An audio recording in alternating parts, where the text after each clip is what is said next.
welcome to the inaugural episode of Main Street Connect's FCIAC Football Fast 5. Everything you need to know about Fairfield County High School football in 5 minutes or less. With me is someone who knows the topic better than most, former Stamford High School head football coach and professional football scout for JL Sports, Kevin Jones. Kevin, great to have you here. Thank you. Let's get right to it. The format is simple. I'll ask 5 questions about Fairfield County High School football, and you'll need to answer them fast. Let's go. All right, question number 1. With the loss of key seniors like Connor Hanratty and Kevin McCary, and almost the entire receiving corps, can New Canaan stay at the top of the heap in the FCIAC? Well, I think they can. I mean, they don't have anybody to replace McCary, but they've got a great senior quarterback coming back, 6'2", good frame, really throws the ball well.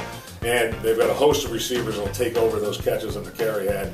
On top of that, I think they have 2 defensive ends that will knock your socks off if you get anywhere near them. Their defense is going to keep them in games this year. All right, question 2. Will things get better or worse for Greenwich after a dismal, injury-riddled 5-5 season? Well, their biggest issue is going to be getting field space because all those other fields are condemned and everyone's trying to get on that one field. If they get that straightened out, I have faith that Coach Albanese will not be 5-5 again. He's got a very good program, and as long as he keeps running the football, Reg, keep running it, you'll be just fine and get back on the winning side of things. Question 3. Can bubble teams like Stanford, McMahon, and Wilton make the jump to the elite level this season? And if so, which one? Well, I like all 3 teams, but the one that stands out to me is Stanford for obvious reasons.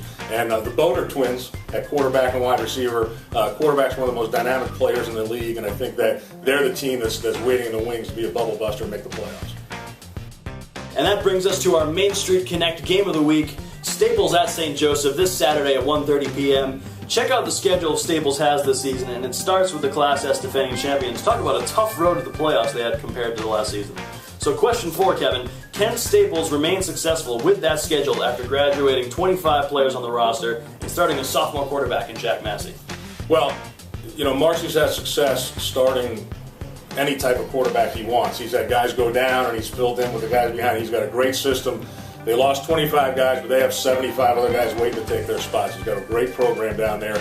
I don't think that they're going to have any trouble being successful. Now, that schedule, making the playoffs, if they have any bumps in the road, they may have some problems. But great team. First matchup was St. Joe's. St. Joe's lost a lot of senior leadership off that team, so I think that Staples start 1-0 against a defending state champion would be a great start to the season and kind of get them rolling to the playoffs this year. All right, and finally, question 5. The most important one, of course, who is the team to beat in the FCIAC this season? Well, I like Staples, tough schedule. I went to New Canaan's practice. I really like the way they looked in practice. I think they're going to be a tough team to beat. So I like those 2 teams. And then the other teams like Stanford, waiting in the wings possibly to make playoffs, and then Trumbull and Central are both supposed to be strong this year as well. Well, that's all the time we have. Join us next week for more answers fast. Until then, I'm Eric Gendron.